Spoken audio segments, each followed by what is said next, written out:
Kā portālam Kijev24 LV stāstīja Kijevā satiktie tautieši, viņu ikdienu nemierīgie notikumi nav būtiski ietekmējuši. Katrs no šiem cilvēkiem dara savu darbu un atturas no ieraušanas spraigajās norisēs.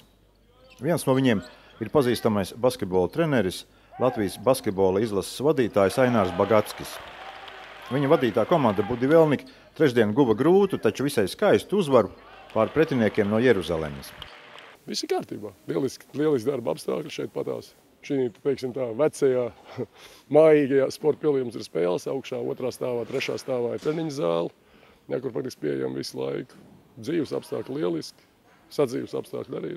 Tā kā viss kārtībā. Taču pavisam atslēgties no traģiskajām norisēm nevar neviens. Tas bija redzams arī Kijevas sporta pilī, jo pirms spēles ar klusuma minūti tika godināti nesen bojā gājušie cilvēki.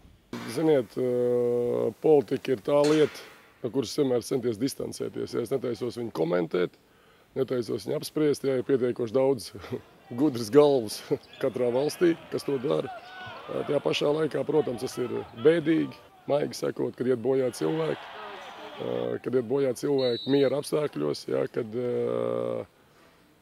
kad politiķi, kad valsts, kad vara un arī teiksim, tā pozīcija un opozīcija nespēja atrast kompromisu.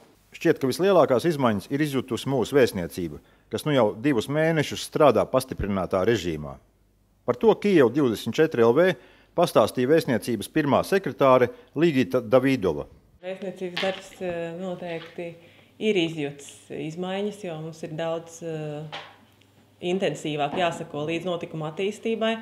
Būtībā savā ziņā mēs varam teikt, ka 24 stundas diennaktī, protams, mēs arī atvēlam laiku gulēšanai, bet būtībā arī mājās nemitīgi sekojam ziņām gan televīzijā, gan internetā, visiem jaunumiem. Kā varēja noprast no sarunas ar mūsu diplomāti, Rietumvalstu misijas lielu uzmanību pievērš norisēm un noskaņojumam Maidanā. Tas jau sen kļuvis par svarīgu spēku līdzās varai un politiskajai opozīcijai. Bandera, Šuhkevič, Heroji Ukraini! Bandera, Šuhkevič, Heroji Ukraini! Acis Klimovičs, Raitis Valainis, portāls Kijev24 LV no Kijevas, Ukrainā.